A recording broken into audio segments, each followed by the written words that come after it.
आज आपण शिकणार आहोत युजेस ऑफ डायमेन्शनल ॲनालायसिस. त्याचे फर्स्ट युजेस आपण पाहणार आहे to check the correctness of a physical equation. आपल्याला समजा एखादं फिजिकल इक्वेशन दिलेलं असेल तर ते आपण चेक करणार आहोत की ते करेक्ट आहे का नाही, आणि त्याच्यासाठी आपण कोणाचा वापर करणार आहोत तर डायमेन्शनचा वापर करणार आहोत. बघा नेमकं काय करायचं आहे. The dimensions of all the terms on both sides are the same, then that equation is said to be dimensionally correct. समजा आपणास एक इक्वेशन दिलेलं असेल तर त्या इक्वेशनमध्ये बरोबर चिन्हाच्या दोन्ही बाजू बोथ साइड्स ओके त्यांचे जे डायमेन्शन्स आहेत ते जर सेम येत असतील तर आपण काय म्हणणार आहोत की ते इक्वेशन डायमेन्शनली करेक्ट आहे. चला तर मग आपण काय करूयात की पॉईंट एक घेऊन स्टडी करून बघूया की एक इक्वेशन घेऊयात आणि ते इक्वेशन डायमेन्शनली करेक्ट येतं का ते चेक करूयात. समजा आपण एक फर्स्ट इक्वेशन घेतलं, कायनेमॅटिकल फर्स्ट इक्वेशन घेतलं, V is equal to U plus A T. Okay, या इक्वेशनमध्ये व्ही म्हणजे काय, फायनल वेलॉसिटी, यू म्हणजे initial velocity, A is the acceleration and T is the time. ना फर्स्ट बरोबर चिन्हाच्या इकडच्या बाजूला असलेल्या गोष्टीचे डायमेन्शन्स म्हणजे याचे dimensions of now the dimensions of L H S side बरोबर चिन्हाच्या डाव्या बाजूचे बघूयात. ओके, डाव्या बाजूला कोण आहे, व्हेलॉसिटीचे डायमेन्शन्स काय येतात तर अगोदर ते सॉल्व आउट करून घ्या. व्हेलॉसिटी म्हणजे कोण, change in displacement with respect to time. Displacement आपण कशामध्ये मोजतो, मीटरमध्ये, आणि टाईम कशामध्ये मोजतो, टीमध्ये. ओके, तर याचे डायमेन्शन्स काय येणार आहेत, मीटर अंतर आहे L⁻⁴, मास आहे का नाही तो M⁻�0, अँड टायमिंग डिनॉमिनेटरला आहे T⁻+1 येईल, आणि ते जर आपण न्युमरेटरला शिफ्ट केलं तर T⁻⁻1. म्हणजे आपल्याला वेलॉसिटीचे डायमेन्शन्स मिळाले. हे डायमेन्शन्स या ठिकाणी आपण लिहून घेऊयात, L⁻⁴, M⁻�0, T⁻⁻1. आता काय करूयात, बरोबर चिन्हाची पलीकडची जी बाजू आहे त्याचे डायमेन्शन्स काय करूयात, चेक करून बघूयात. Okay, now the dimensions of R H S. बरोबर चिन्हाच्या पलीकडच्या बाजूला असलेले राईट हँड साईडचे काय करूया, डायमेन्शन्स चेक करूया. राईट हँड साईडला कोण आहेत बघा बरं, you plus A T. You म्हणजे इनिशियल वेलॉसिटी आणि त्याचे डायमेन्शन्स काय येणार आहेत, नाव वेलॉसिटी, त्याचे पण डायमेन्शन सेम आहे, डिस्प्लेसमेंट अपॉन टाईम, कारण शेवटी ही पण वेलॉसिटीच आहे. आणि डिस्टन्स आपण कशात मोजणार आहे, मीटर. टाईम कशामध्ये मोजणार आहे, it is measured in A second. Okay, length आहे मीटर, अंतर आहे म्हणजे L⁻⁴, मास नाही आहे म्हणजे M⁻�0, आणि टायमिंग T⁻⁻1 का आला, कारण हा डिनॉमिनेटरला टाईम आहे आणि तो ज्यावेळी न्युमरेटरला शिफ्ट करू त्यावेळी त्याचं काय येणार आहे, डायमेन्शन्स -1. म्हणजे आपल्याला यूचे पण डायमेन्शन्स मिळाले. यूचे डायमेन्शन्स आपल्याला काय मिळाले बघा बरं, L⁻⁴, M⁻�0, T⁻⁻1. सिमिलरली आता आपण कोणाचे डायमेन्शन्स फाइंड आउट करूयात तर ॲक्सेलरेशनचे डायमेन्शन्स काय करूयात, फाइंड आउट करूयात. ॲक्सेलरेशन इंटू टाईम टी, कारण इथे ए आणि टी आहे, आपण दोन्हीचे एका वेळी घेणार आहे. पण हे घेण्या अगोदर आपल्याला एचे डायमेन्शन्स माहीत असणं गरजेचं आहे. ॲक्सेलरेशन एचा फॉर्म्युला काय आहे, acceleration A is equal to change in velocity with respect to time. वेलॉसिटीचे डायमेन्शन्स काय मिळाले होते बघा बरं आपल्याला, L⁻⁴, M⁻�0, T⁻⁻1 अपॉन खाली टाईम आहे त्याचे डायमेन्शन्स काय येणार, T⁻+1. हे न्युमरेटरला शिफ्ट करूयात म्हणजे हा L⁻+1, M⁻�0, हा T⁻⁻1 मल्टिप्लाइड बाय हा T⁻+1, आणि न्युमरेटरला गेल्यावर T⁻⁻1 होणार, कारण इथं साईन त्याचं +1 आहे, न्युमरेटरला त्यावेळी ते शिफ्ट होणार आहे त्यावेळी ते -1 होणार आहे. ओके, मग ही व्हॅल्यू काय होईल बघा बरं, L⁻⁴, M⁻�0 आणि T⁻⁻2. आपल्याला कोणाचे मिळाले, एचे डायमेन्शन्स, ते या ठिकाणी घेऊयात. L⁻⁴, M⁻�0, T⁻⁻2 into multiplied by टीचे ह्या टीचे किती येणार आहे, T⁻+1. हे दोन्ही सॉल्व करावं लागेल आपल्याला अगोदर. हा L⁻⁴, एम रेस टू 0 हा T raise to -2 multiplied by T raise to +1 गुणाकार असेल तर घातांकाची बेरीज होते, पण हा 2 आहे आणि हे 1 आहे. 2तून 1 गेला 1 येणार आहे, मोठ्या संख्येचं चिन्ह वजा येणार आहे. बरोबर. ए इंटू टीचे डायमेन्शन्स मिळाले. आता आपण काय करूयात, अगोदर ही बाजू काय करूयात, सॉल्व करून घेऊयात. ठीक आहे. Dimensions of RHS U plus AT. यूचे डायमेन्शन्स काय आले होते, L raise to 1 M raise to 0 T raise to -1 plus A into टीचे डायमेन्शन्स काय आले होते, L raise to 1 M raise to 0 and T raise to also -1. आता dimensions of left hand साईडचे चेक करा बघू. Now the dimensions of LHS. LHSला कोण होतं, व्हेलॉसिटी व्ही. व्हेलॉसिटी व्हीचे डायमेन्शन्स काय आले होते, L raise to 1 M raise to 0 T raise to -1. बघा LHS आणि RHSचे सगळ्या बाजूचे डायमेन्शन सेम आहेत का. V is equal to U plus AT.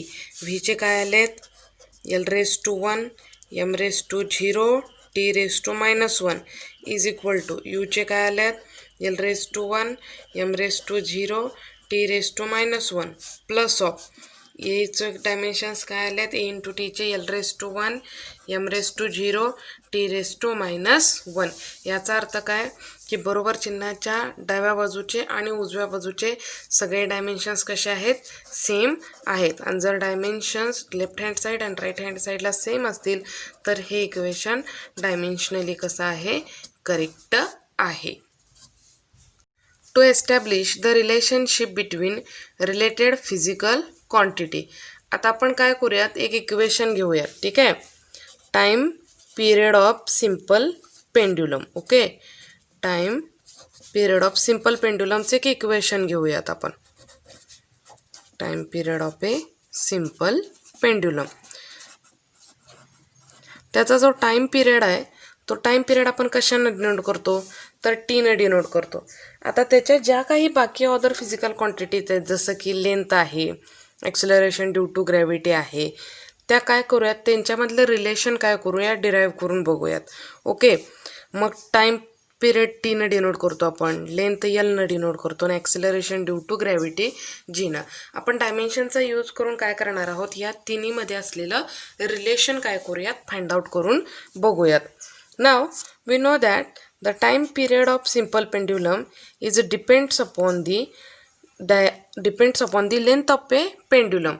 So this time period of a simple pendulum is directly proportional to the length of a pendulum, and this time period of simple pendulum is directly proportional to the acceleration due to gravity. ठीक आहे.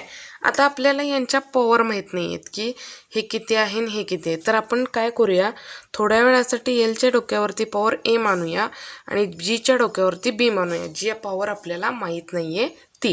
Okay. दोन्ही equation combine करूया आणि एकच नवीन equation तयार करूयात आपण. T is directly proportional to L raise to A into G raise to B. आता मधला प्रपोर्शनॅलिटी साईन आपण काढून त्या ठिकाणी इक्वॅलिटी देऊया, आणि ज्यावेळी आपण इक्वॅलिटी देणार आहोत त्यावेळी त्याच्याबदले आपण काहीतरी कॉन्स्टंट लिहिणार, आणि तो कॉन्स्टंट आपण कशानं डिनोट करतोय, केनं डिनोट करतोय.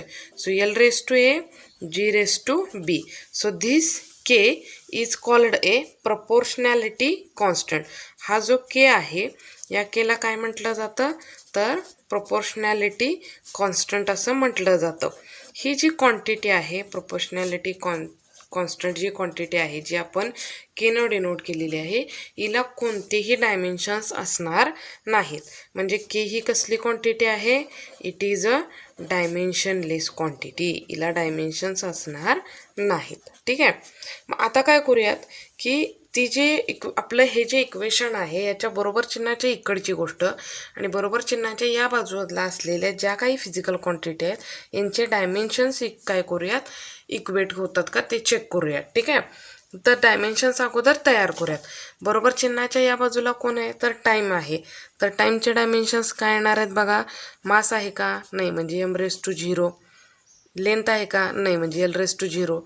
टाइम टी आहे ना, म्हणजे टी रेस टू किती आला, 1 is equal to K proportionality constant आहे असा राहिला, लेंथ आहे म्हणजे L⁻⁴ असणार आहे, मास असेल का नाही, टाईम असेल का नाही, म्हणजे ते 0 झालं. रेज टू पॉवर कोण आहे +a into acceleration due to gravity, याचे डायमेन्शन्स येत आहे L⁻⁴ T⁻² इंटू b. आता हे कसं आलं हे जर हवं असेल तर या पूर्वीचा डायमेन्शन्सवरती बनवलेला व्हिडिओ पहा, त्याच्यामध्ये ॲक्सिलरेशन ड्यू टू ग्रॅव्हिटी म्हणजे जीचे डायमेन्शन्स फाइंड आउट करून दिलेले आहेत. स्मॉल जी जो आहे त्याचा फॉर्म्युला आहे Gm/r² आणि हा प्रूफ करून दाखवलेला आहे. त्याच्यामध्ये तुम्हाला हे डायमेन्शन्स कसे आले ते पूर्णतः सोडवून दाखवलेलं आहे. ठीक आहे. आता काय करायचं आहे आपल्याला, तर ब्रॅकेटच्या बाहेर जी क्वांटिटी आहे ही जी स्क्वेअरमध्ये आहे त्यानं याला मल्टिप्लाय करून घेऊयात. म्हणजे इक्वेशन कसं येईल k इंटू L⁻⁴ इंटू इथं काय येणार आहे, उत्पन्न बीला मल्टिप्लाय केलं L⁻⁵ T⁻²b. ओके. आता हे दोन्ही ब्रॅकेट सॉल्व करून घेऊयात. k इंटू L⁻⁴ गुणाकार आहे, गुणाकार असेल तर यांच्या घातांकाची काय होणार आहे, बेरीज होणार आहे. L⁻⁴ plus L⁻⁵b into T⁻²b. बरोबर चिन्हाच्या इकडं कोण आहे बघा बघा. आता इथं L आणि T आहे तर फक्त L आणि Tचे घेऊयात. मास इथं पण तसंही 0 आहे त्यामुळे तुम्ही नाही लिहिलं तरी चालेल. So L⁻⁴ T⁻². आता बरोबर चिन्हाच्या दोन्ही बाजूला ज्या काही क्वांटिटी आलेल्या आहेत त्या दोन्ही क्वांटिटी आपण काय करणार आहोत, कम्पेअर करणार आहोत. नाव कम्पेअरिंग बोथ साईड्स, दोन्ही साईडचे डायमेन्शन्स काय करूयात, कम्पेअर करूयात. ठीक आहे. मग आता जर आपण यांना कम्पेअर केलं तर आपल्याला इक्वेशन कसं दिसेल बघा. त्यांची पॉवर इथं L⁻⁴ किती आहे, 0 आहे, 0 इज इक्वल टू, आणि इथं L⁻⁴ किती आहे, a plus b. Similarly T⁻⁴ किती आहे, 1 इज इक्वल टू, इथं किती येणार आहे, -2b. फक्त आपण त्यांच्या ज्या पॉवर्स आहेत त्या फक्त काय केलेल्या आहेत, कम्पेअर केलेल्या आहेत. मग आता इथं a आहे, हे प्लस आहे, इकडे गेल्यावर काय होईल, मायनस, म्हणजे a इज इक्वल टू किती आला, -b. याच्यामध्ये काय होता, हा -2 इकडे शिफ्ट करूया म्हणजे b बरोबर किती आला, -1/2. आलेली ही जी व्हॅल्यू आहे ते या इक्वेशनमध्ये प्लेस करूया. म्हणजे इक्वेशन काय होईल, a is equal to minus आणि बीची जी टर्म आहे -½ जर आपण पुट केली तर व्हॅल्यू कशी येणार आहे, ½. म्हणजे आपल्याला a आणि b दोन्ही मिळालं का बघा बरं. a ची व्हॅल्यू मिळाली ½ आणि b ची व्हॅल्यू मिळाली -½ या दोन्ही टर्म आपल्या मगाच्या ओरिजिनल इक्वेशनमध्ये प्लेस करूया. आपलं इक्वेशन काय होतं, t is equal to k into L⁻⁴ into G⁻⁵. Okay. मग इथं इक्वेशन काय होईल, k इंटू L⁻⁴ च्या जागेवर किती येणार, ½ आणि G⁻⁴ किती येणार आहे, -½. ह्या दोन्ही ज्या पॉवर्स आहेत त्या जर आपण स्क्वेअरच्या भाषेमध्ये दिल्या तर इक्वेशन कसं दिसेल, t is equal to k into √, L⁻⁴ चा अर्थ काय होतो, √L आणि L⁻⁻⁻ चा अर्थ ती व्हॅल्यू कुठं जाते, डिनॉमिनेटरला, L/G. आता हा जो k आहे जो आपल्याला माहीत नाही आहे, ही व्हॅल्यू डिटरमाइनड आहे, एक्सपेरिमेंटली प्रूव्हनड आहे. ती व्हॅल्यू किती असते, तर ती व्हॅल्यू असते k इज इक्वल टू 2π. आणि जर ती आपण या ठिकाणी पुट केली तर आपल्याला इक्वेशन कसं दिसेल, t is equal to 2π √L/G. आणि या पद्धतीने आपण काय करू शकतो की डायमेन्शनचा वापर करून एखादं फिजिकल क्वांटिटी असतील त्या घेऊन त्याचं रिलेशन काय करू शकतो, फाइंड आउट करू शकतो. त्या क्वांटिटींमधलं रिलेशन आणि ते फिजिकल इक्वेशन आपण काय करू शकतो, प्रूव्ह करून दाखवू शकतो. Third uses of dimensions.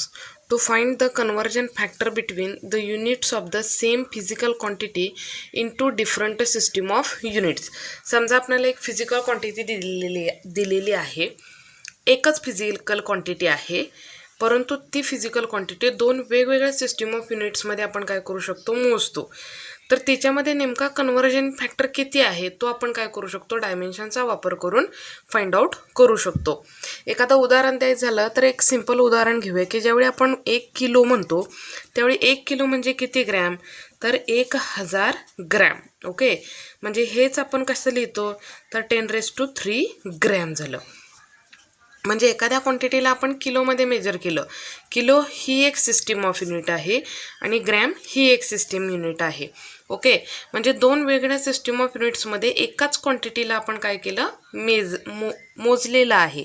मग हा जो परंतु क्वांटिटी बदलली का, नाही, ती 1 किलोच आहे आणि 1000 ग्रॅम म्हणजे पण 1 किलोच आहे. ओके, तर 10⁻³ किंवा 1000 हा त्याचा कन्व्हर्जन फॅक्टर झाला. मग हा नेमका येतो कसा, तो आपण काय करू शकतो, डायमेन्शनचा वापर करून ही क्वांटिटी आपण काय करू शकतो, फाइंड आउट करू शकतो. तर चला तर मग आपण काय करूयात, तर एक फिजिकल क्वांटिटी घेऊयात आणि त्या फिजिकल क्वांटिटीला काय करूयात, दोन वेगवेगळ्या सिस्टीम ऑफ युनिट्समध्ये मेजर केल्यानंतर त्याचा हा जो कन्व्हर्जन फॅक्टर असतो, हा कन्व्हर्जन फॅक्टर काय करूयात, फाइंड आउट करून पाहूयात की नेमका तो कसा फाइंड आउट करायचा. फॉर एक्झाम्पल, आपण वर्क ही एक क्वांटिटी घेतली. ठीक आहे, आता वर्कला SI सिस्टीम ऑफ युनिट्समध्ये आपण कोणत्या युनिटनं मोजतो, तर it can be measured in A joule. आपण कोणत्या साईननं मोजतो, जूलनं मोजतो. तर CGS सिस्टीम ऑफ युनिट्समध्ये आपण वर्कला कशामध्ये मोजतो, it can be measured in a erg. तर जसं आपण सांगितलं की 1 किलो म्हणजे 1000 ग्रॅम, हे आपल्या रोजच्या वापरातलं उदाहरण आहे. तसं 1 जूल म्हणजे किती अर्ग, हे आपल्याला काय करायचं आहे, फाइंड आउट करायचं आहे की किती अर्ग. आता हे किती जे आहे ते आपल्याला माहीत नाही, म्हणजेच कन्व्हर्जन फॅक्टर माहीत नाही आहे. तो कन्व्हर्जन फॅक्टर आपण डायमेन्शनचा वापर करून फाइंड आउट करणार आहोत. ओके, चला तर मग फाइंड करूया. 1 जूल म्हणजेच किती अर्ग, ती जी व्हॅल्यू आपल्याला माहीत नाही आहे तिला आपण थोड्या वेळासाठी काय म्हणतोय, तर एक्स कन्सिडर करूयात. ठीक आहे, सगळ्यात अगोदर आपल्याला वर्कचे डायमेन्शन्स माहीत असणं गरजेचं आहे. नाव the dimensions of A work, dimensional formula for the work. आता वर्कचे डायमेन्शन्स आपण गेल्या वेळी ऑलरेडी फाइंड आउट केलेले आहेत. काय आहेत ते, L⁻², M⁻⁻1, T⁻². वर्कचे डायमेन्शन्स अगोदर आपण काय कसे आले ते एकदा पाहूयात. वर्क म्हणजेच कोण रे, फोर्स इंटू डिस्प्लेसमेंट. आता आपल्याकडं फोर्सचे डायमेन्शन्स नाहीत, पण फोर्स म्हणजे कोण, mass into acceleration into the displacement. Mass into acceleration म्हणजे कोण, change in velocity with respect to time, and this is the displacement. आता मास आहे, मासचे डायमेन्शन्स काय येणार आहेत, M⁻⁻1. व्हेलॉसिटी म्हणजे कोण, change in displacement with respect to time, आणि हा टाईम म्हणजे टाईमचा स्क्वेअर, आणि हे झाले डिस्प्लेसमेंट. म्हणजे याचे डायमेन्शन झाले M⁻⁻1. डिस्प्लेसमेंट म्हणजे रिलेटेड टू लेंथ आहे L⁻⁻1. हा टाईम आहे, टाईम T⁻². आणि हे डिस्प्लेसमेंट आहे, डिस्प्लेसमेंट म्हणजे L⁻⁻1, कारण पॉवर काय दिलेली नाही आहे. तर हा झाला L⁻⁻, मल्टिप्लिकेशन आहे म्हणजे घातांकाची बेरीज होणार L⁻², आणि हा जो T⁻² खाली +2 आहे, वरती गेल्यावर काय होणार आहे, -2. बघा बरं, आपल्याला वर्कचे डायमेन्शन्स मिळाले का, M⁻⁻1, L⁻², T⁻². बघा तेच आहेत का, L⁻², M⁻⁻1, T⁻². डायमेन्शन्स पण आपण फाइंड आउट केले. आता डायमेन्शन्स फाइंड आउट केल्यानंतर हे जी व्हॅल्यू आहे ती या इक्वेशनमध्ये काय करायची, पुट करायची. म्हणजे बघा कशी येणार आहे, दोन डिफरंट सिस्टीममध्ये, जूल आणि अर्गमध्ये, L⁻², M⁻⁻1, T⁻². ही एक सिस्टीम ऑफ युनिट आहे, म्हणून याला थोड्या वेळासाठी 1 कन्सिडर करूया. इज इक्वल टू हा जो एक्स आहे तो आहे असाच ठेवतोय. आता अर्गमध्ये ही system L⁻², M⁻⁻1, T⁻². Second system of unit आहे, म्हणून आपण काय करूया, याला सेकंड कन्सिडर करूयात. ठीक आहे, आता काय करायचं आहे, हा जो एक्स इथंच ठेवा आणि ही जी व्हॅल्यू आहे जी या साईडला आहे ती इकडे शिफ्ट करूया. ज्यावेळी ती इकडून इकडे जाणार आहे त्यावेळी ती डिनॉमिनेटरला जाईल. म्हणजे आपलं इक्वेशन कसं दिसेल बघा बरं, X is equal to L⁻1 power 2 M⁻⁻1 T⁻². This is the first system of unit divided by ही व्हॅल्यू येणार आहे L⁻2 M⁻⁻1 T raise to -2. पण सेकंड सिस्टीम ऑफ युनिट आहे म्हणजे टू द बेस आपण किती लिहिणार आहोत, 2 लिहिणार आहोत. आता आपण एक काम करूया, या प्रत्येकाला सेपरेट लिहूयात. ठीक आहे, म्हणजे आपलं इक्वेशन कसं दिसेल बघा बरं. x is equal to L1 divided by L2. Raise to power किती आहे या दोघांची, 2 आहे, तर डोक्यावरती 2 लिहिणार आहोत. M1 divided by M2. Raise to power किती आहे, 1. T1 divided by T2. Raise to power किती आहे, -2. ओके, आपण काय केल्या, पॉवर्स पण काय केलेल्या आहेत, पुट आउट केलेल्या आहेत.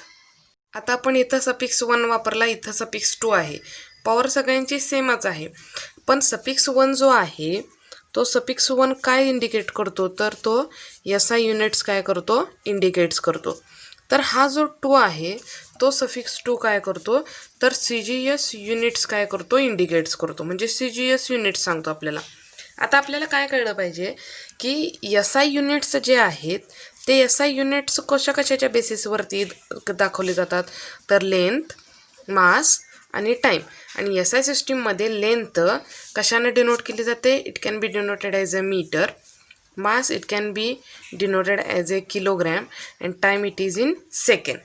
Similarly CGS युनिट्समध्ये, कारण आपली सेकंड जो सफिक्स आहे जो आपण इथं वापरलेला आहे तो CGS युनिट आहे. CGS युनिटमध्ये लेंथ, मास आणि जी टाईम आहे ती सिस्टीम कशानं रिप्रेझेंट केली जाते किंवा एक्सप्रेस केली जाते, तर लेंथ CGS सिस्टीममध्ये सेंटीमीटर, मास ग्रॅममध्ये आणि टाईम सेकंडमध्ये काय केलं जातं, एक्सप्रेस केलं जातं. तर ह्या ज्या क्वांटिटीज आहेत SI सिस्टीमच्या आणि CGS सिस्टीमच्या, इथं आपण काय करणार आहोत, पुट करणार आहोत. चला तर मग पुट करून बघूयात. तर x is equal to L1 divided by L2. L1 जी आहे, पहिला सफिक्स जो आहे L1 तो SI सिस्टीमचा आहे, म्हणजे तो काय येणार आहे, मीटर. आणि L2 सेकंड सफिक्स लेंथ कशामध्ये मोजली जाते, सेंटीमीटर. रेस टू पॉवर किती येणार आहे, 2. नेक्स्ट मास. मास SI सिस्टीममध्ये कशामध्ये मोजलं जातं, किलोग्रॅम. आणि M2 second suffix gram. Okay, raise to power किती येणार, 1. थर्ड टाईम सेकंड, दोन्हीमध्ये सिस्टीममध्ये पण कसं आहे ते सेकंडमध्ये मोजलं जातं, second divided by second. Raise to power किती येणार आहे, -2 येणार आहे. ठीक आहे, आता आपल्याला काय करायला पाहिजे की ह्या सगळ्या गोष्टी सॉल्व आउट केल्या पाहिजेत. 1 मीटर म्हणजे किती सेंटीमीटर, 1 किलो म्हणजे किती ग्रॅम, हे सगळं आपल्याला आलं पाहिजे. पहिल्यांदा मीटर आणि सेंटीमीटर आहे. ओके, 1 मीटर म्हणजे किती, तर 100 सेंटीमीटर. तर किती येणार आहे, 1 मीटर म्हणजे किती centimetre, 100 centimetre. Centimetre divided by कोणाला, 100. म्हणजे आपण मीटरला कशामध्ये कन्वर्ट केलं, सेंटीमीटरमध्ये. आणि 1 मीटर म्हणजे किती असतो, तर 100 सेंटीमीटर. रेस टू पॉवर किती आली, 2. किलो. आता 1 किलो म्हणजे किती ग्रॅम, मगाशीच आपण बघितलं होतं. 1 किलो म्हणजे 1000 ग्रॅम. कन्वर्ट केलं आपण आणि हा ग्रॅम आहे असा लिहितोय आपण. Raise to power 1. टाईम सेकंडमध्ये 1 सेकंद, तर तो पण 1 सेकंदच राहणार. सेकंड व्हॅल्यू कॅन्सल होणार आहे आणि ती व्हॅल्यू 1 पॉवर येणार आहे. बघा, हा सेंटीमीटर गेला, हा गेला, हा गेला, हा गेला.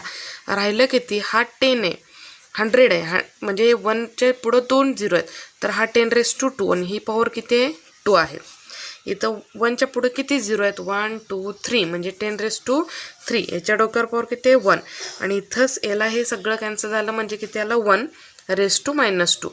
1 रेस टू -2 तेवढीच व्हॅल्यू येणार आहे. आता इथं किती होईल बघा, तर 2 2 जा 4. ह्या 2ने याला मल्टिप्लाय केलं तर 10 रेस टू 4 झाला, इंटू मल्टिप्लायड बाय 3 1 3. 3ने ह्या 1ला जर मल्टिप्लाय केलं तर 10 रेस टू 3 आला. आणि याची व्हॅल्यू किती होणार आहे, 1च राहणार आहे, जी आपण कन्सिडर करत नाही. ठीक आहे, मग इथं किती झालं बघा, तर गुणाकार असेल तर घातांकाची बेरीज होते. तर किती, 4 अधिक 3 म्हणजे किती झाला, 7. 10 रेस टू 7 म्हणजे आपल्याला एक्सची व्हॅल्यू किती मिळाली, 10 रेस टू 7. आपलं इक्वेशन काय होतं बघा बरं, 1 जूल बरोबर एक्स अर्ग. आपल्याला हा एक्सच फाइंड आउट करायचा होता आणि एक्सची व्हॅल्यू मिळाली आपल्याला किती, 10 रेस टू 7. याचा अर्थ काय, तर 1 जूल म्हणजे किती अर्ग, 10 रेस टू 7 अर्ग. म्हणजे आपण काय करू शकतो, डायमेन्शन्सचा वापर करून कन्वर्जन फॅक्टर कोणत्याही फिजिकल क्वांटिटीचा 2 वेगवेगळ्या सिस्टीम ऑफ युनिट्स जर आपल्याला दिलेल्या असतील तर त्याचा कन्वर्जन फॅक्टर आपण काय करू शकतो, फाइंड आउट करू शकतो. ठीक आहे. जर आपणास माझे व्हिडिओ आवडत असतील आणि मी असेच रोज रोज व्हिडिओज आपणास द्यावेत असे वाटत असेल तर लाईक आणि सबस्क्राईब जरूर करा. आपल्या इतर मित्रमैत्रिणींशी तो शेअर करा.